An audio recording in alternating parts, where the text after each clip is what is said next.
Que Deus abençoe meu falar e o teu ouvir nesta manhã. Amém. Esse domingo de hoje, hoje que nós estamos vivendo, ele é o último domingo do ano eclesiástico.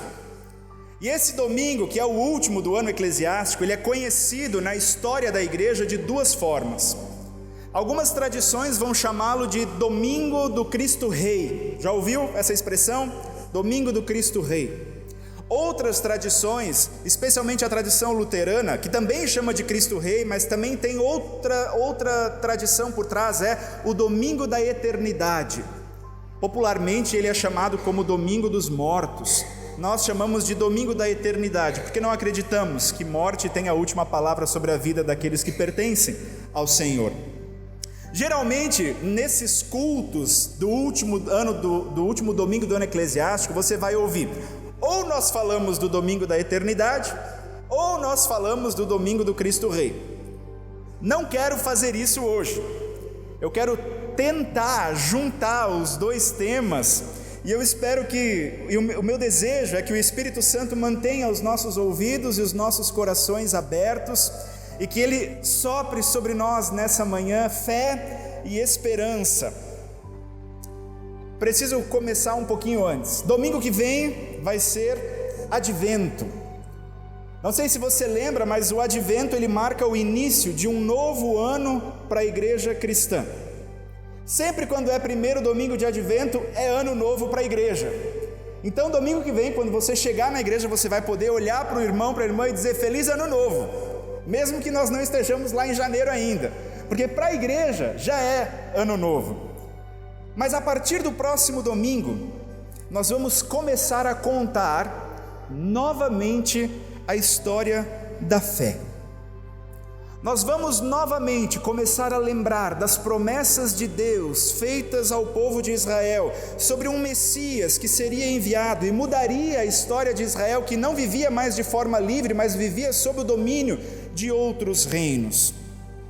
Nós vamos lembrar como esse Messias nasceu em uma estrebaria, no meio de fezes e urina de animais, num lugar pobre. Ele nasceu irreconhecível pelo mundo.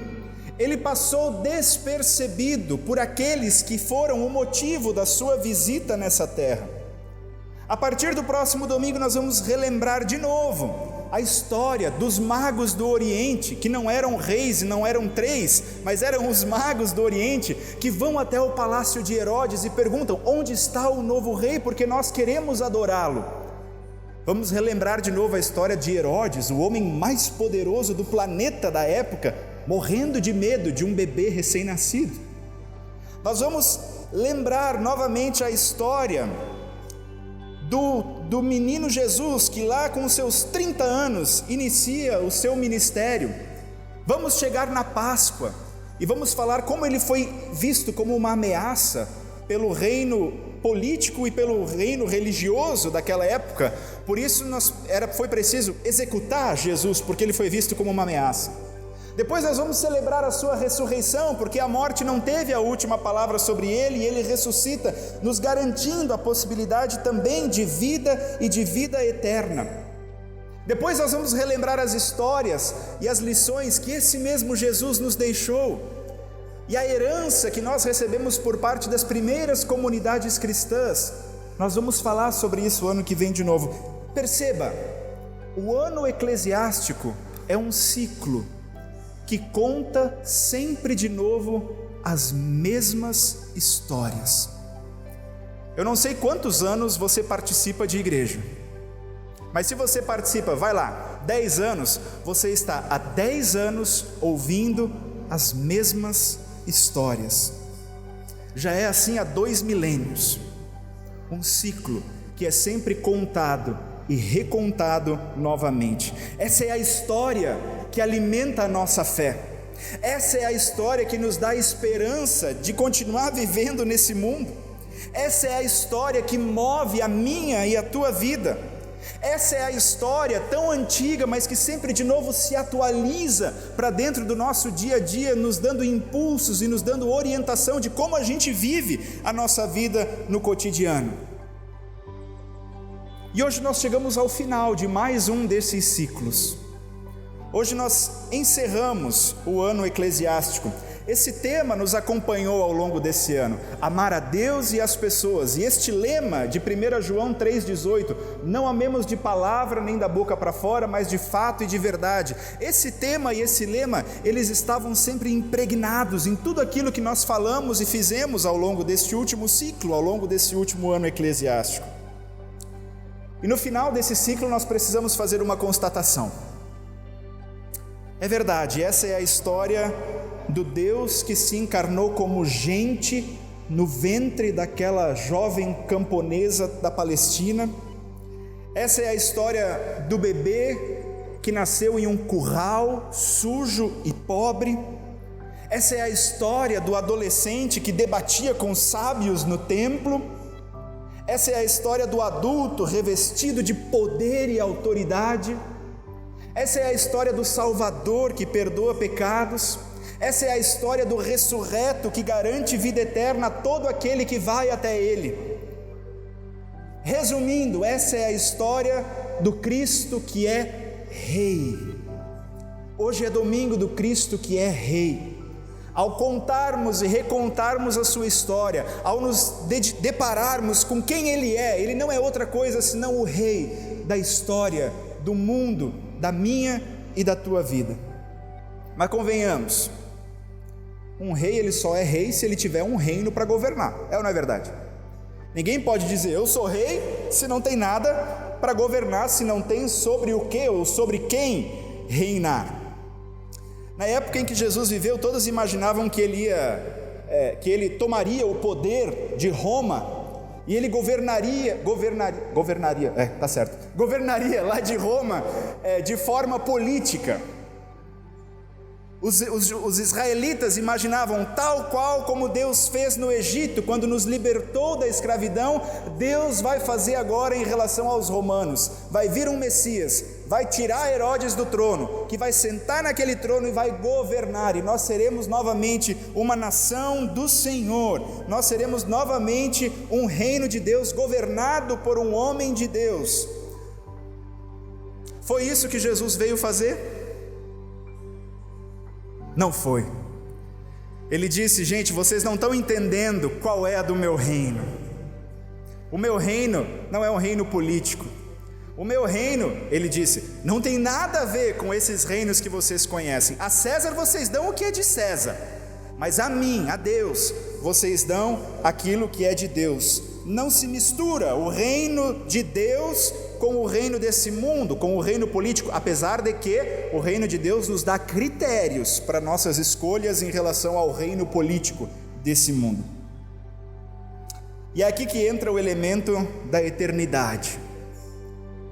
Quando nós reconhecemos que Cristo é Rei, constatamos que Ele é Rei de um reino que acontece no coração humano.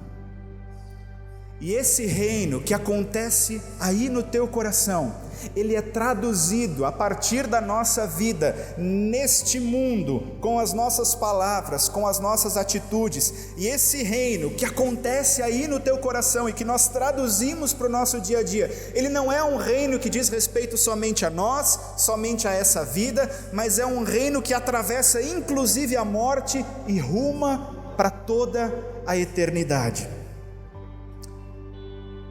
Nem cheguei no texto ainda, gente, vamos ler o texto agora. Tem um texto bíblico previsto para esse domingo que tem muito a ver com isso que a gente está falando até agora. É um texto curioso, um texto emblemático, e eu quero ler com vocês hoje Lucas 23, 33 a 43, onde diz o seguinte: quando chegaram ao lugar chamado A Caveira, ou Gólgota em algumas traduções, ali crucificaram Jesus e junto com ele os dois criminosos, um à sua direita e outro à sua esquerda. Então Jesus disse: Pai, perdoa essa gente, eles não sabem o que estão fazendo. Em seguida, tirando a sorte com dados, os soldados repartiram entre si as roupas de Jesus. O povo ficou ali olhando, e os líderes judeus zombavam de Jesus, dizendo: ele salvou os outros, que salve a si mesmo, se é de fato o Messias que Deus escolheu. Os soldados também zombavam de Jesus. Chegavam perto dele e lhe ofereciam vinho comum e diziam: se você é o rei dos judeus, salve a você mesmo. Na cruz, acima da sua cabeça, estavam escritas as seguintes palavras: este é o rei dos judeus. Um dos criminosos que estavam crucificados ali insultava Jesus dizendo: você não é o Messias? Salve a você mesmo e salve a nós também. Porém o outro o repreendeu dizendo: você não teme a Deus? Você está debaixo da mesma condenação que ele recebeu. A nossa condenação é justa, por isso estamos recebendo o castigo que nós merecemos por causa das coisas que fizemos. Mas ele não fez nada de mal. Então disse: Jesus, lembre de mim quando o Senhor vier como rei. Jesus respondeu: eu afirmo a você que isso é verdade. Hoje você estará comigo no paraíso. Conheciam essa história? Esse trecho do Evangelho de Lucas, ele está inserido no bloco onde é narrado o processo de condenação e crucificação e morte de Jesus, ao lado de dois bandidos, ao lado de dois criminosos, diz o texto bíblico. São os momentos finais da vida do Mestre nessa terra. São as últimas etapas da sua missão de uma vez por todas separar ou quebrar o abismo que separava criaturas do Criador. São as suas palavras finais nessa vida terrena e humana para a qual ele se encarnou. E assim como foi a vida de Jesus, com encontros emblemáticos, assim a sua morte não poderia ter sido diferente. Que encontro emblemático Jesus tem na cruz, a olhar para a sua direita e a olhar para a sua esquerda. Dois bandidos, dois criminosos, diz o texto, e duas posturas diferentes. Um falava para Jesus se salvar daquela situação, afinal ele mesmo não tinha dito que ele era o Messias? Salve-se dessa situação. Já o outro, e eu acho isso muito curioso, que foi um criminoso condenado e pendurado na cruz, agonizando até a morte. Este outro, ele percebeu e compreendeu o que mais ninguém ali havia compreendido. Eles estavam sim diante do Messias que havia sido esperado por centenas de anos. Ele parecia ter entendido que a sua intenção, a intenção de Jesus, era sim, de fato, salvar as pessoas que vinham a ele pedindo o seu perdão, e não assumir o trono lá de Roma, tirando Herodes e governando politicamente. Aquele bandido, agonizando até a morte, pendurado e condenado naquela cruz, ele parece reconhecer e entender o que ninguém mais havia entendido até ali. Ele percebe: o reino dele não é o reino que a gente estava imaginando. O reino dele é outro, é algo mais profundo, é algo mais sublime, é algo que diz respeito não só a esse momento que eu estou vivendo agora da morte, mas é algo que pode me dar esperança mesmo quando eu atravessar a morte, porque é um reino que me levará para a eternidade. Ele olha para Jesus e diz: Senhor, lembra-te de mim. Lembra-te de mim quando o Senhor vier como rei, ou em outras traduções, quando o Senhor estiver no paraíso. E diante da fé daquele homem, Jesus, que também estava agonizando até a morte, ele junta suas últimas palavras, e as últimas palavras de Jesus são palavras de esperança, e ele diz: ainda hoje estarás comigo no paraíso. Quero fazer algumas considerações sobre esse texto, breves, e eu espero que você consiga fazer as conexões com a tua vida e com o teu modo de pensar. Quem é você diante da história de Jesus? Quem é você diante da história de Jesus? Ano após ano, o ciclo eclesiástico se repete. Ano após ano, nós ouvimos as mesmas histórias. Talvez algumas histórias a gente já esteja careca de saber. Talvez outras histórias chegam como uma novidade para nós. Mas qual é a sua reação diante da história de Jesus? Eu acredito que esses dois bandidos pendurados na cruz, um de cada lado, essas duas figuras, nos ajudam a encontrar dois perfis possíveis, dois perfis que existem em nosso meio, dois perfis que fazem parte do nosso coração. indiferença e confiança. Um bandido foi indiferente a Jesus. Se você é mesmo o rei, se vira, se salva. O outro depositou a confiança da sua vida e da sua eternidade nele. E eu quero dizer para você, quando eu estava lendo esse texto, a gente já logo imagina algo a respeito de nós mesmos que não é verdade, porque eu gostaria muito de ser como aquele bandido que no pior momento da sua vida, quando ele perdeu todo o poder de ser o rei da sua própria vida, de deliberar sobre a sua própria existência, ele clamou pela intervenção de Jesus e não ficou murmurando, reclamando o seu ódio, dizendo isso não é justo, por que eu estou passando por isso, ora, o que acontece comigo, veja como eu sofro. Mas eu sou mais parecido com esse. Quando eu perco o controle de alguma situação da minha vida, ou quando algo acontece em relação a mim que não estava previsto, eu sou mais parecido com o bandido que murmura. Eu sou mais parecido com o bandido que reclama. Eu sou mais parecido com o bandido que não confia que Deus é rei sobre a minha vida e pode me tirar dessa situação, e eu fico tentando eu mesmo resolver. Veja, é o mal do ser humano desde Adão e Eva. Eu quero decidir o que é bom e o que é mal para a minha vida. Deixa que eu resolvo. Deixa comigo. O outro bandido, ele entendeu que não deixa comigo não. Eu preciso de alguém que me salve, alguém de fora que venha e me tire dessa situação, porque Ele é o rei da história, Ele é o rei da minha vida.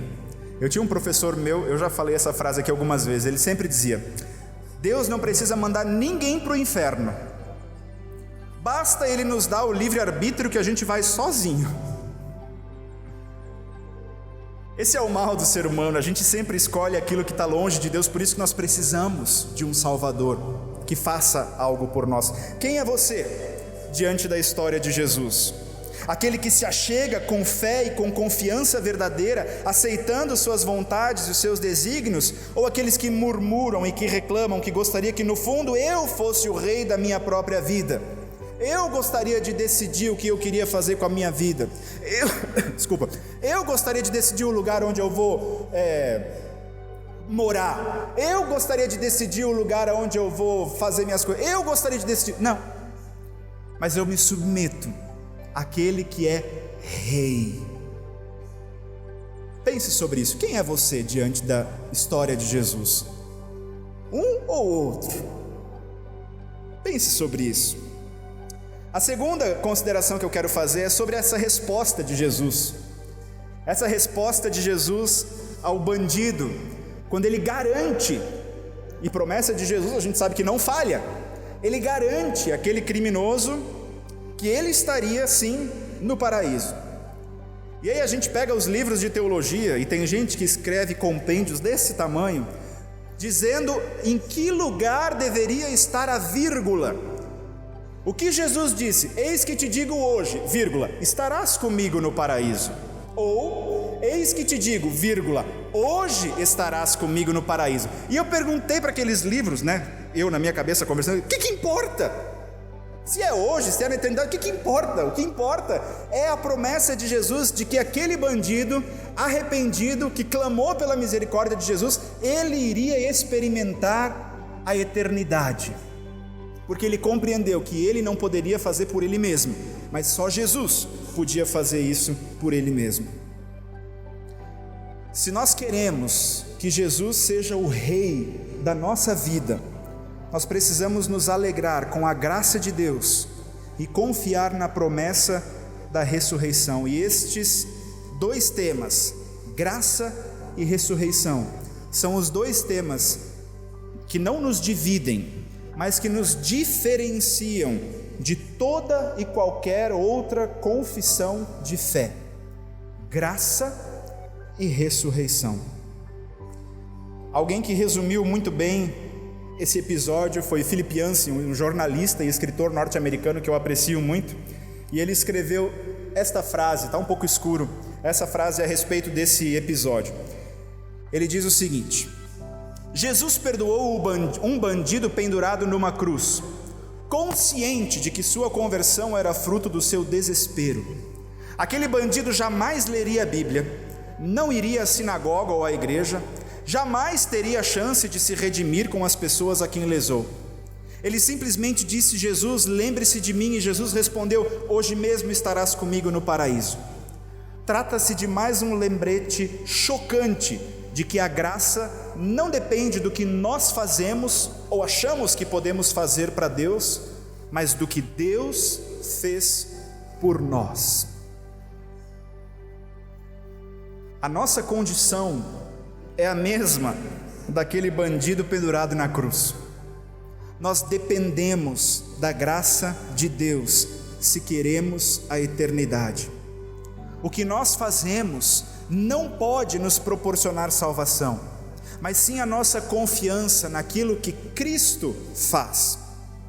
Foi também por nós que Cristo intercedeu ao Pai dizendo: a mim também, perdoa-lhes, eles não sabem o que fazem. Perdoa-lhes, eles não sabem o que fazem. Veja, a fé cristã e a confissão luterana, ela reforça isso. Ela diz que as nossas obras nunca serão suficientes para que sejamos salvos ou para conquistar a eternidade. Na fé cristã você não faz por merecer. Na fé cristã você não faz por merecer. Se você faz alguma coisa de bom enquanto cristão, é porque você já recebeu aquilo de mais precioso que existe, que é o perdão dos seus pecados, a salvação eterna e a vida eterna em Deus. E essa é a graça de Deus. É uma graça que nos constrange. Quer dizer, eu não preciso fazer nada para ser salvo? Não. Cristo faz tudo. E essa história do bandido é mais um lembrete chocante de que Ele nos salva de graça, sem que a gente faça por merecer ou não faça por merecer. Essa é a graça de Deus. Esse é o amor de Deus que nos olhou lá de cima e diz: esse povo não vai conseguir chegar até aqui, deixa que eu vou até lá. E Ele vem em Jesus Cristo e diz: vem que eu sou o caminho que vai levar vocês até ao Pai, porque vocês não iam conseguir chegar lá. Portanto, tudo aquilo que nós fazemos, nossas boas obras de misericórdia, as nossas atitudes, as nossas palavras, não é para conquistar alguma coisa, é porque nós já recebemos alguma coisa de graça, e nós vivemos em amor diante de Deus e do mundo, porque nós recebemos de graça aquilo que nós não poderíamos conquistar, que é a salvação eterna. É muito engraçado, porque domingo do Cristo Rei, qual é o trono desse rei? É a cruz. O trono dele é a cruz. É da cruz que ele reina. É na cruz que ele arrebanha as pessoas do seu reino. É da cruz que ele grita ao mundo: gente, eu sou um rei, vocês não precisam fazer algo pelo rei, mas o rei fez algo por vocês. O rei garantiu o perdão de vocês, o rei garantiu a eternidade de vocês. Apenas venham e vivam de acordo com aquilo que vocês receberam. Esse é o final do ciclo do ano eclesiástico, esse ciclo que nós vivemos desde lá da história das promessas de Jesus, nascimento, ministério, morte, ressurreição. Esse é o final do ciclo. Ele é rei sobre nossa vida, sobre o mundo, sobre a nossa história, e é um rei que nos garante eternidade de vida. Hoje a gente eu detesto essa palavra, desculpa, mas popularmente o pessoal fala que é o domingo dos mortos. E se você tem algum ente querido que já não esteja mais aqui, acredito que todos nós tenhamos um, essa palavra é muito especial, porque assim como Jesus disse àquele bandido pendurado na cruz: nós estaremos juntos no paraíso, assim ele diz para cada um e cada uma de nós que talvez lembra com carinho a ausência de alguém que já esteve entre nós, dizendo: calma, nós estaremos juntos no paraíso, porque o meu amor e a minha graça vai reunir novamente todos aqueles que são meus, todas aquelas que são minhas, no meu reino eterno de amor e de graça. Essa é a graça de Deus. Esse é o amor de Deus que nos salva, que nos perdoa, que nos dá esperança e que nos dá eternidade de vida. Deixe que Ele seja Rei sobre a tua vida e que a esperança da eternidade livre você do fardo de ter que fazer por merecer, mas que a graça de Deus faça você desfrutar daquilo que Jesus fez por você e desfrutar dessa verdade. Estaremos com Ele no paraíso. Que a paz de Deus, que excede todo o nosso entendimento, guarde os nossos corações e as nossas mentes em Cristo Jesus. Amém.